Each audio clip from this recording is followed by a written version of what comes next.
Welcome students, welcome to e-commerce video lectures. So 6 lectures we completed, this is 7th one. So technical aspects, legal aspects, security aspects we will discuss in this video. EDI is a totally exchange of documents through computer. So what is the legal issues, security issues, privacy issues which arise whenever we are sharing the documents in this platform, electronic data interchange platform.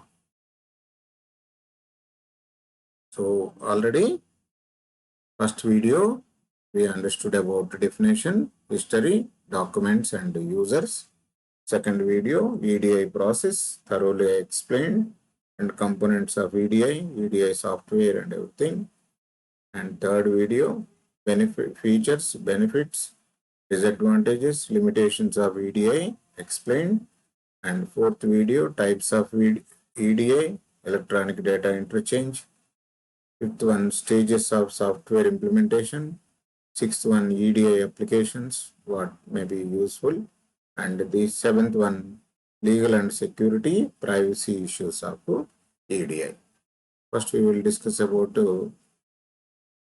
legal issues. Okay, the legal framework took the 3 modes of communication types: instantaneous communication, delayed communication via US portal service, and delayed communication via non-US USPS couriers. So these are the communication should be reached, whether it is reached or not. That is very important. If it is not reached in time, there will be some delay possibilities are there. So that delay will be calculated. Sometimes delay will be very huge cost, it will be either to the sender or to the receiver, whoever it may be. Suppose we send payment, but the payment was not received by the other end people, and they were not supposed to export the raw materials to us. So if the raw material was not received in time, then we have to stop the production. Once the production was stopped, again to start the production, we have to work very hard, many things to be done again to start the production. So that will be sometimes these technical reasons may be very cost to the organizations. Instantaneous communication. If the parties are face to face or use an instantaneous communication, such as a telephone. So over phone, if they are speaking each one to one, no problem at all. So they will clarify themselves what are the rules, regulations and everything. They will clarify each other, and there will be no delay in communication, and there may not be cost to the organization. So that is one method, instantaneous communication. Delayed USPS, US portal service. The mailbox rule provides that an acceptance communicated via USPS mail is effectively when dispatched.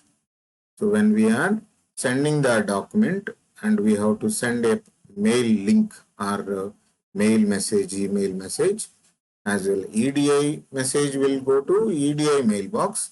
Simultaneously, if we drop a mail, and there will be a check at both sides. So the trader, our trading partner, may check EDI mailbox as well as his regular business mail. That will be effective, and there may not be communication delay. So it is better to communicate via mail to alert the trading partner.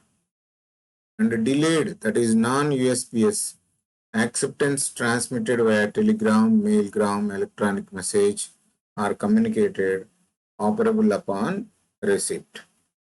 Okay. If it is not through the postal service, US postal service, and it should be communicated to telegram, mail, electronic message, Okay, suppose goods were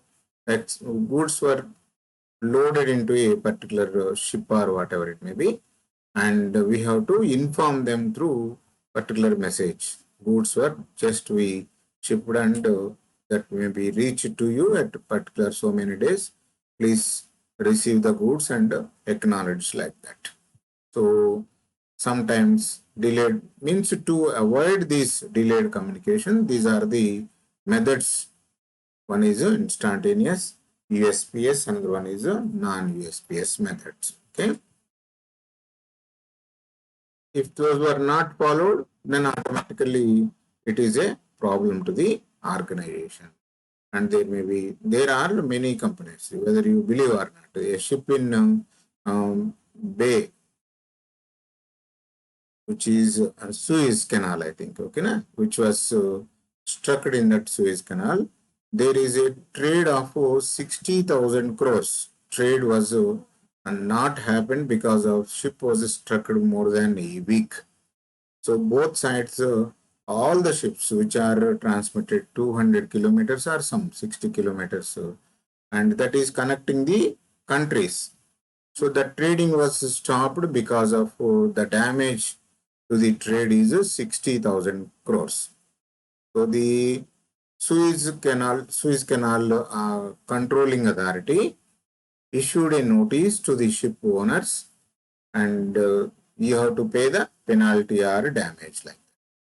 So sometimes delay may cost to the trading partner. Okay. So one more legal issue is digital signatures. Digital signatures might be time stamped or digitally notarized to establish date and times. We were not come across with the digital signatures, and sometimes in documents, government documents or the company's documents, you will find signature verified like that. Signature may not be there, but it is like that, signature verified or tick mark like that. So that is called digital signature. If digital signatures are to replace handwritten signatures, they must have the same legal status as handwritten signatures. So here the legal point is sometimes digital signatures may be hacked by somebody, and those may be incorporated on the documents which they use or misuse that one. So if it is to avoid such digital signatures, handwritten signatures are given, then we have to legally we have to authorize that one. So how many signatures it can be possible to authorize? That's why whether you will verify or not. Okay, some DD demand drafts were issued by a bank, and earlier in olden days when we are taking a DD, and the person will sign on the DD, manager or somebody will sign on the DD, and below that signature he will write one code number. That code number, wherever I am submitting the DD, they will verify the code, digital code number with their signatures file. So then they will come to understand that this is a correct signature or not. Okay. So legalizing the physical signature, handwritten signatures, if it is a digital signatures are hacked or misused by that. It provides a means for third party to verify that notarized object is authentic. So because of the online or digital, there are many duplications are coming out. Even certificates also coming into duplication. Okay, that's why whenever your certificates were issued by the Osmania University or by the university where you studied, so these certificates, when you submitted to a job, and these were verified by a third party, whether it is correct or not, with the issued authorities. With the issued authorities. So if the issued authorities are noted that it is the correct one, it is issued by the the document which is issued by the authority is true and transparent, then they will certify and inform to the agency or where you are working. So to verify these documents, that's why the WhatsApp, I think, okay, na? WhatsApp introduced a method that is called as fact check. So whenever a message is viral and they want to find with the when it was uploaded into the site or uploaded into first upload where by whom, and they will verify with the some other realities. If they know that who is the first person uploaded, and they will verify how well it is correct or not. So it means whenever it was given, it is if it is a digital document and it should have a some authenticity, and that's why it is better to go for third party verify. To avoid this one, then the documents are with the QR codes. Now each and every document is with the QR codes where you can verify your issuing agency. By scanning that QR code, you will understand the issuing agency who are issued like that. And sometimes these were verified with the website of the particular issuing agency. Okay, that is regarding the digital signature. Next, those are the legal issues. One is a communication, another one is a signature related one. We discussed many are there, just we discussed only those two items. Now coming to the security issues related to EDI. One is password guessing attacks. Okay, company name at the rate of 123. Sometimes they will keep for easy remembering, and somebody they will identify that password, weak passwords, and they will guess those passwords and enter into the sites, and they will download the documents, EDI documents of both the traders. They will misappropriate, or they will threat the trader for release of such documents. You will find okay, many malware softwares are patches or links are coming and tracing or collecting the sensitive information. So password guessing attacks possibility are there. Gross vulnerability possibility of okay, making possibility of threats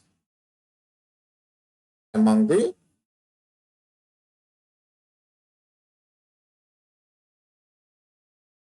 possibility of threats from the people those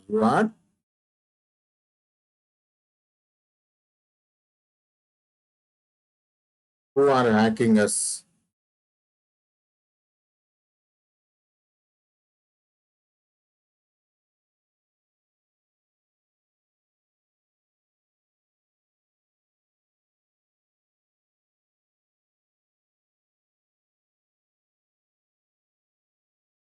Okay, possibility of the may be possibility of hacking our website information, and another one is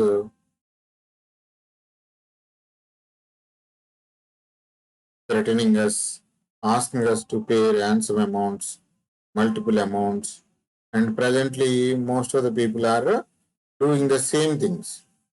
What they are doing, they are trying to hack our total information by sending the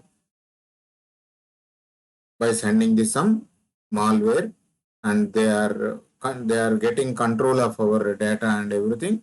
Later they are asking ransom amounts, and after transfer that amount, and they are demanding in bitcoin method. Okay, so after that they are releasing the money. Even the people those who are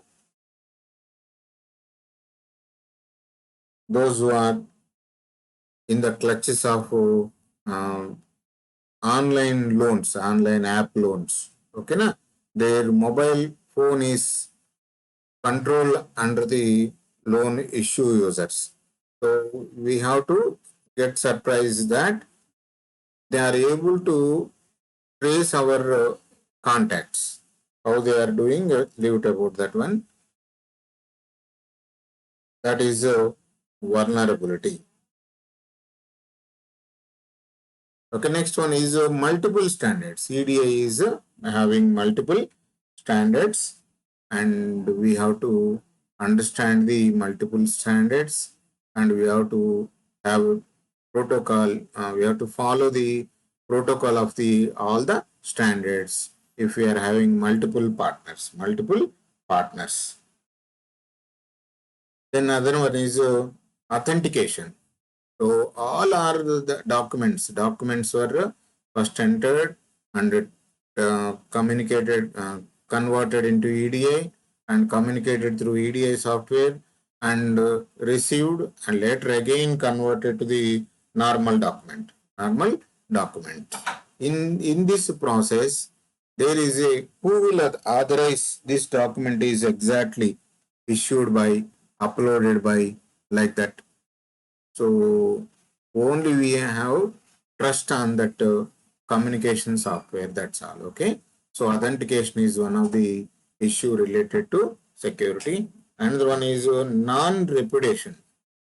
Repudiation in the sense denial of truth or validity of something.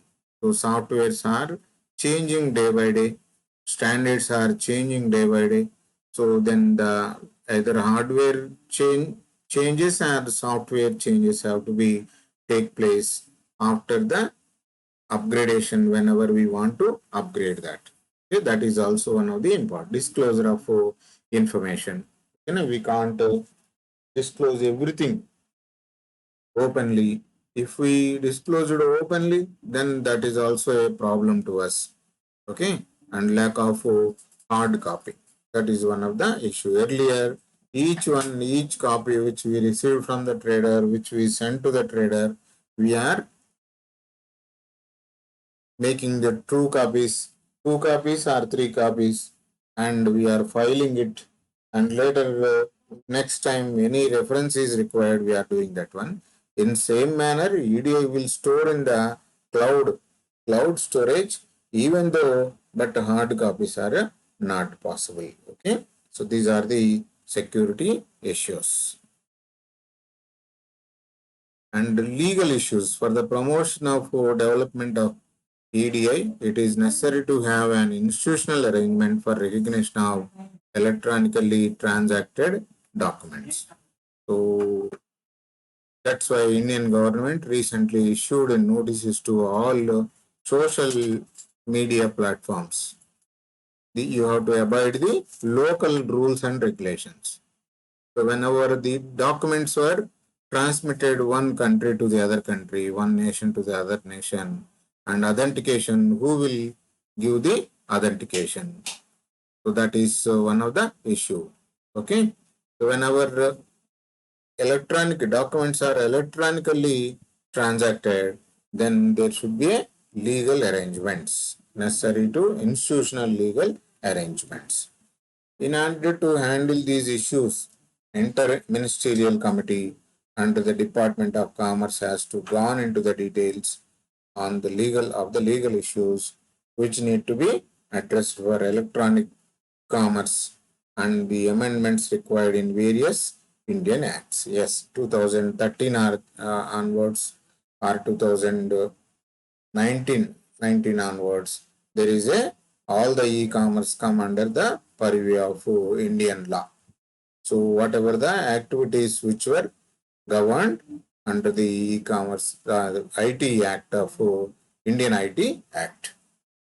Okay, so they now there is GST is imposed on that, and each and every there will be company will be liable according to the act, and there will be either company will liable, customer will be liable.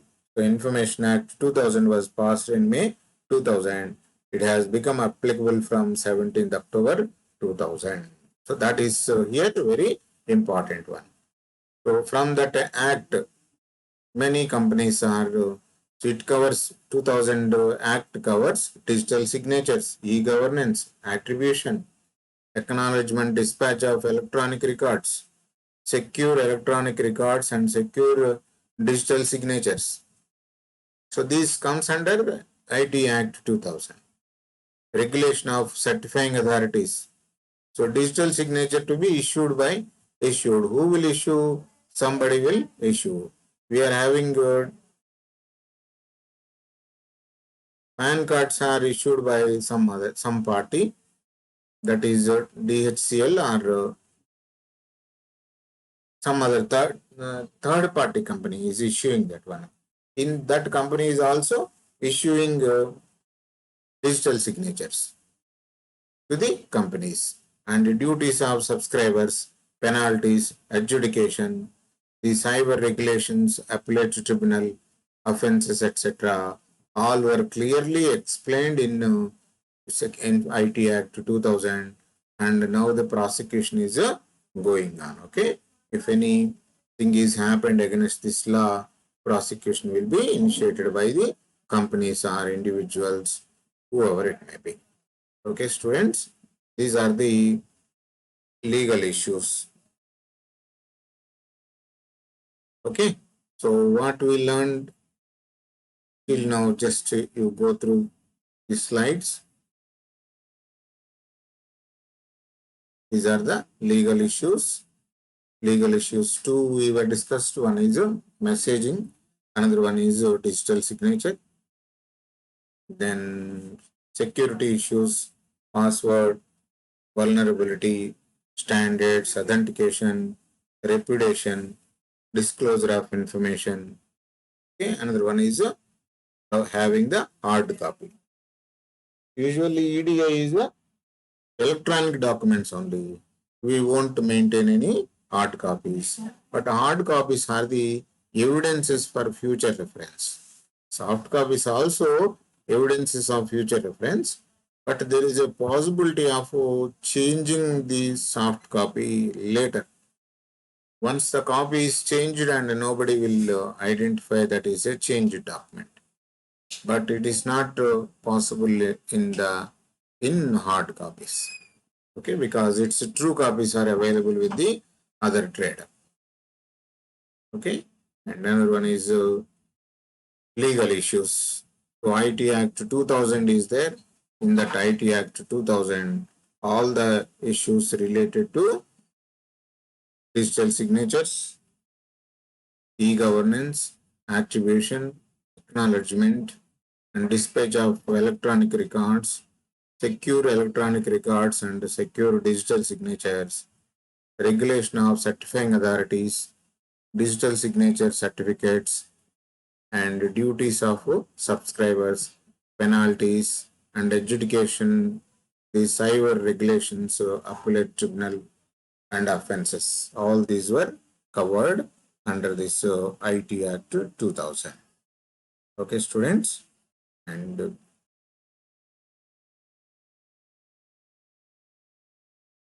so you have to understand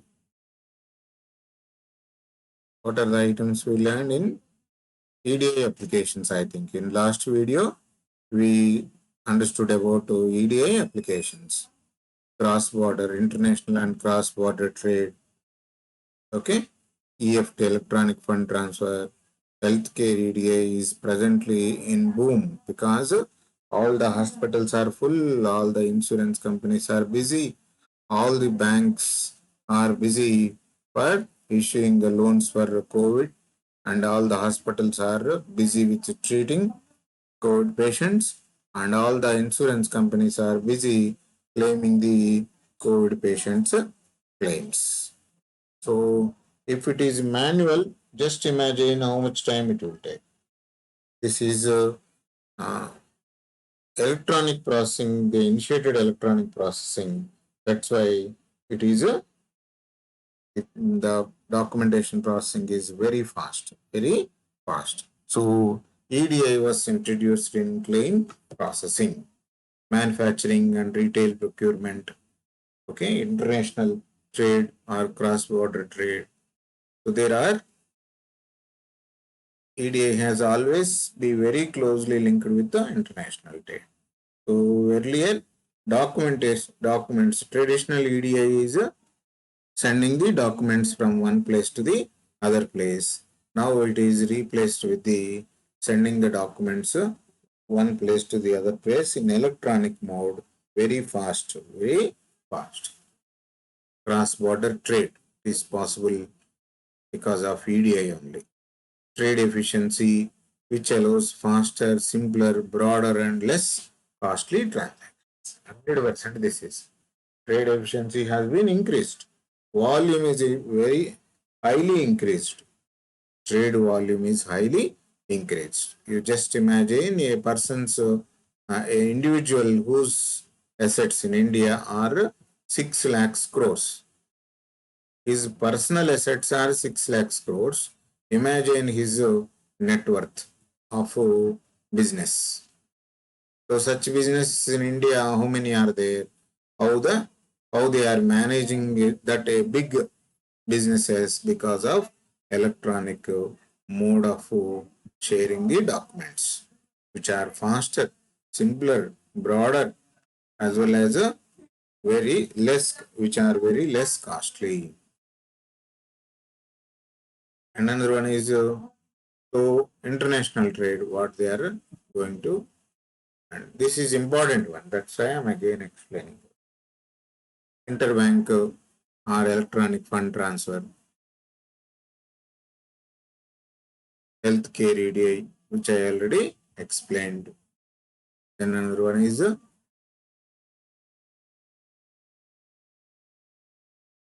manufacturing and retail procurement using EDI. There are heavy users of EDI.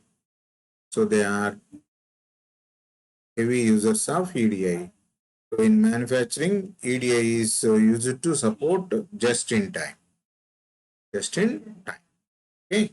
Companies using just in time in the sense the work or whatever it may be will be completed very fast.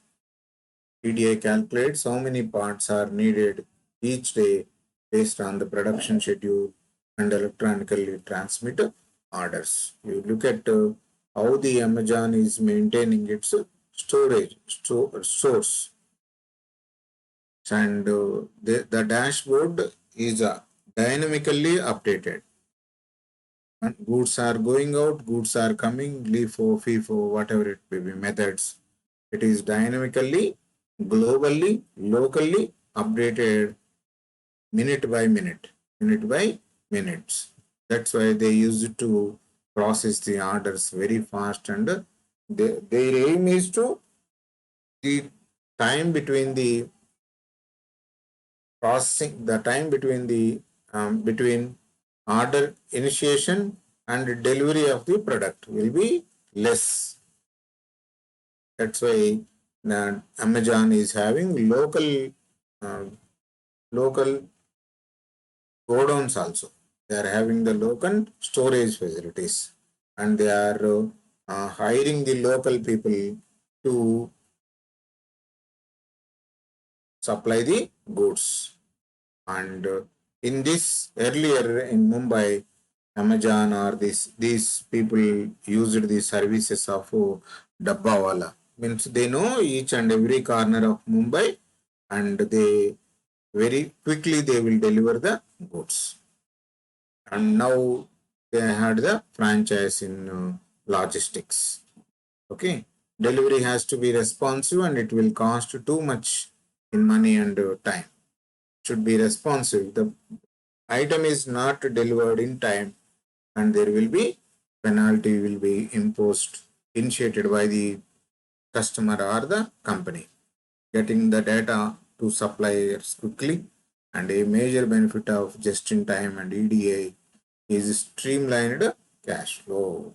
Okay, so many e-commerce businesses going immediate payments or the quick payments because of integration of banks, manufacturers, logistic, and everybody was everybody was involved in that. So in that process, from order to the delivery of goods, everybody will get his own benefits. That is one of the important factor. And customer QR, uh, quick response, and retailer, supplier, quick response may mean survival in a competitive marketplace. So when you are quickly responded, you will sustain in the market. When you are delayed, then somebody may come and occupy your space. That is. So in quick response and EDA documents include purchase orders, shipping notices, invoices, inventory position, and catalogs and order status. Okay. So there are 90 lakhs. Yes, 90 lakhs of people are working in IT and ITES. In that 90 lakhs, 40 lakhs people are working under BPO, business process outsourcing. So which they will process the purchase orders, shipping notices, invoice preparation, and inventory position calculation or monitoring. So all these are just over voice calls or business process outsourcing. You just imagine how much worth of that business is. Okay, this is manufacturing and retail procurement of EDI. Okay, students, we will meet in last video in this chapter, that is IT and EDI and e-commerce. Okay, students, bye.